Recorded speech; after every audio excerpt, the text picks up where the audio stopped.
Hey, welcome back to VN Storytime.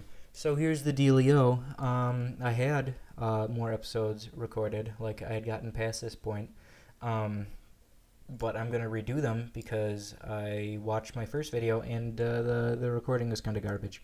In that, I mean, I was doing this heavy breathing thing, and I'm gonna try real hard not to do that, but I am stupid, so you'll have to bear with me. I got some new mic settings. It's gonna be a good time. So I'm gonna go ahead and start from here. And yeah, I need to get out. I don't want to be in this room anymore. I don't want to stay in a place covered in stitches. That's why I decided to escape and run away to somewhere where no one else would be.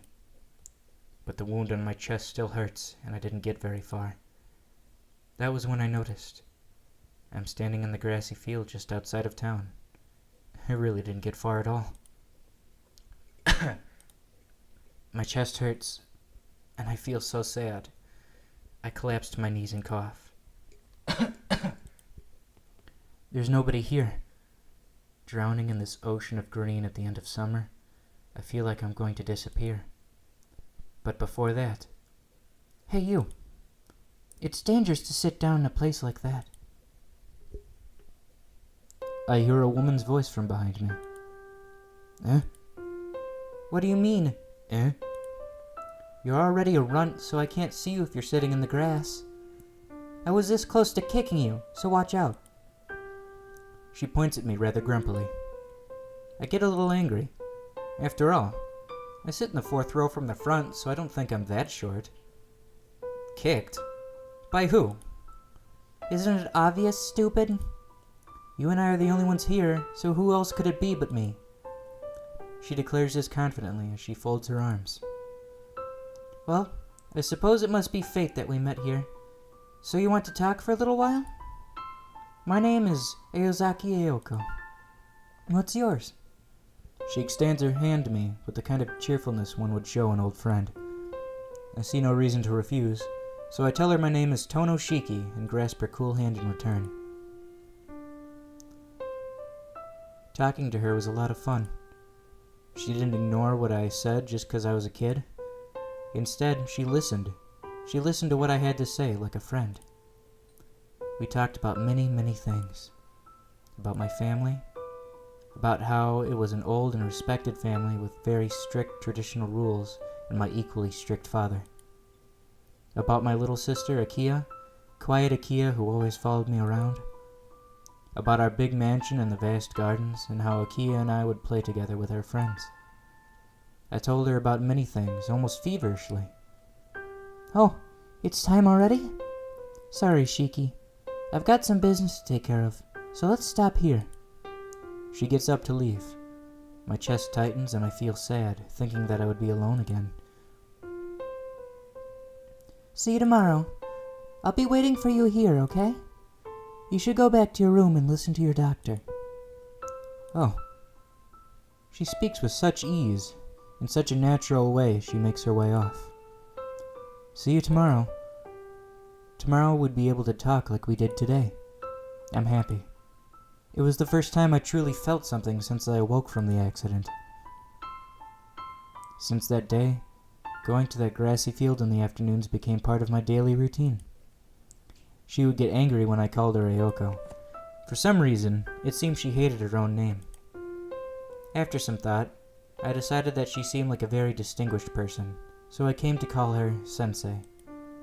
Sensei would seriously listen to anything I had to say, and would always dispel my anxieties with but a single word without fail.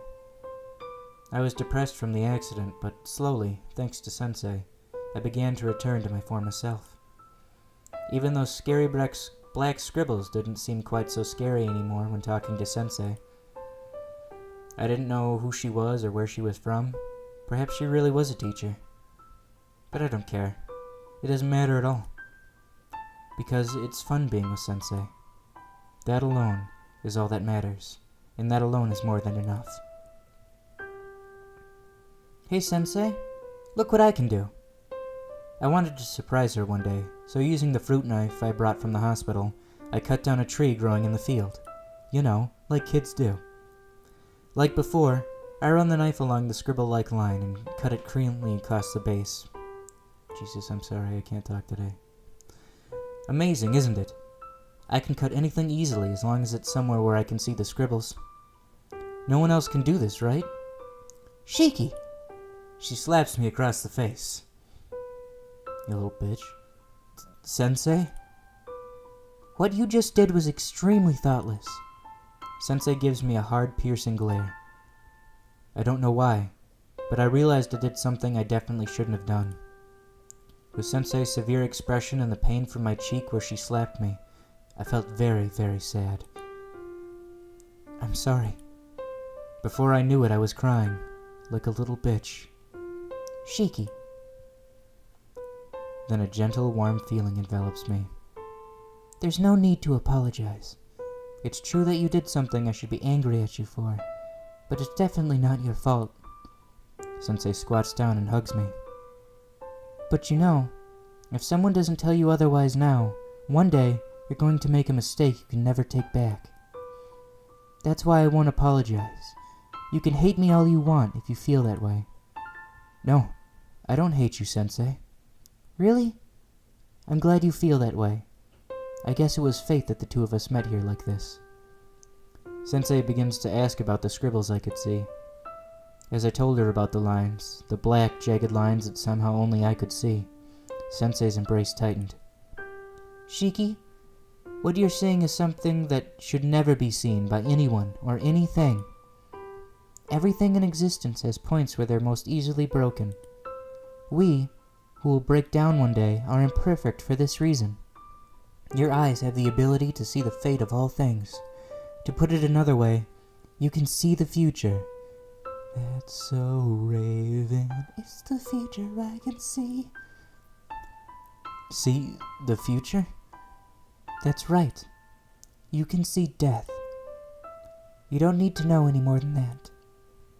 If someday you happen to go down that path, the principles will become clear to you as something that is needed. Sensei, I really don't understand. That's good. It's important that you don't understand now. All I want you to know is that you must never cut these lines on a whim or a joke, understand?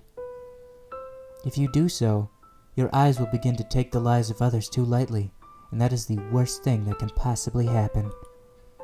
Okay. I won't do it if you say so, Sensei. Besides, it kind of hurts my chest. I'm sorry, Sensei. I'll never do it again. Good for you, Shiki. Never forget the feelings that you've experienced here today.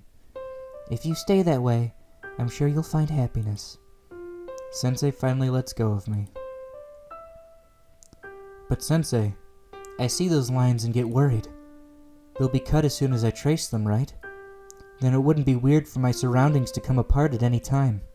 You're right. I'll be able to help you with that at least. It seems as if that's the reason why I'm here. Sensei sighs and favors me with a warm smile. Shiki, I'll give you a very special present tomorrow. I'll give you your old life back, the one you were living before your accident. I doubt it.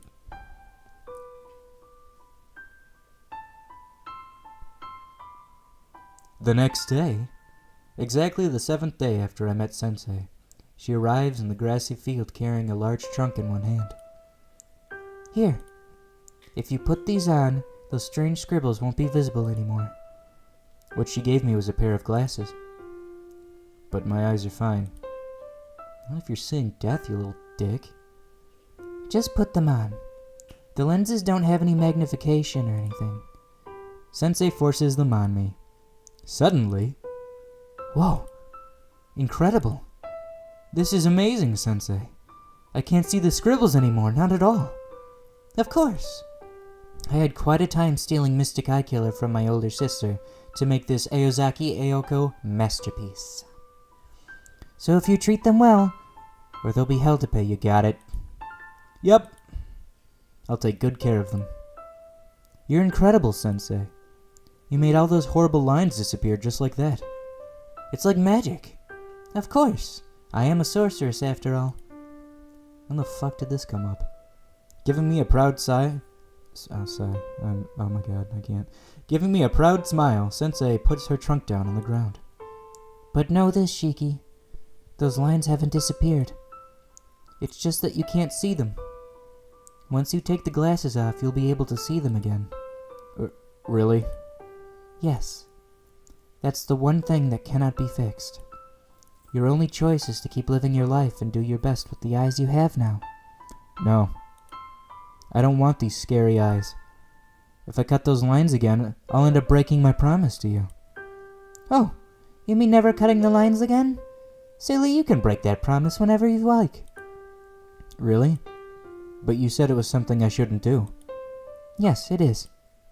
But that is your gift, Shiki. It's yours to use as you see fit. No one else has the right to judge you.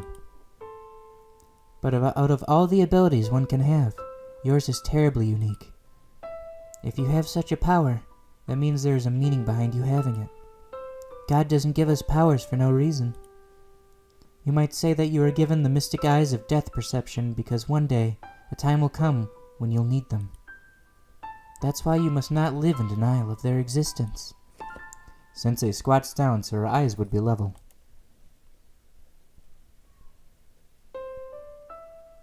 But you know, that's why you must never forget. You're a very kind and honest person, Shiki. As long as you remain the way you are now, your eyes will never bring forth any wrong. Spoiler alert. It will. However, I'm not telling you to become a saint. All I'm saying is to live true to yourself and become a man in the manner that you think is right. Since you can accept your mistakes and are able to apologize, I know that in 10 years, an oddly specific number of years, you'll become a great man. That being said, Sensei stands and reaches for her trunk. Oh, but I must say, unless in exceptional circumstances, you shouldn't take the glasses off. Special powers attract other special powers. Only when you decide there is no other way should you take off those glasses, and even then, be mindful of how you use your power. Power in itself is not evil. What is evil rests solely in the hearts of the one wielding such power. Be it for good or evil, it will be up to you and the choices you make. It's real fucking philosophical for an 8-year-old lady. She picks up her trunk. Sensei doesn't say anything more after that, but deep down, I knew we would have to part. It's impossible, Sensei. I can't do it. I won't understand just by myself. The truth is, I was so afraid before I met you. I was only able to return to being me because you were with me. I can't do it. Not even with these glasses. If you're gone, I can't do it. Don't say such things, Shiki. If you tell lies that even you yourself can't believe, you'll only make whoever hears you sad. Sensei raises her eyebrows in displeasure and pokes my forehead. You know it yourself, don't you? You're all right now. So don't say stupid things and give up on the self that you finally found. Only you can choose to be you. No one else can do it for you. Sensei turns around. Well, this is goodbye. Listen, Shiki. Life is not easy. Everyone's life is a hard, long, rocky road, filled with ice cream. You have more power than anyone else to do something about that, so pull yourself together. Sensei is leaving. I was sad, but I'm Sensei's friend, so I have to see her off properly. Yes. Goodbye, Sensei. Well done. That's right, Shiki. Hold on to that confidence and always live true to yourself. When you find yourself in times of trouble, Mother Mary says to me, okay? The solution will always present itself if you do. It'll be alright. You'll manage, even on your own. Sensei laughs happily. I'm gonna cut it here. Stay tuned for episode 3. And by stay tuned, I mean probably go back to my channel and click on episode 3. If it's there, who knows? Maybe it's not. Fuck you.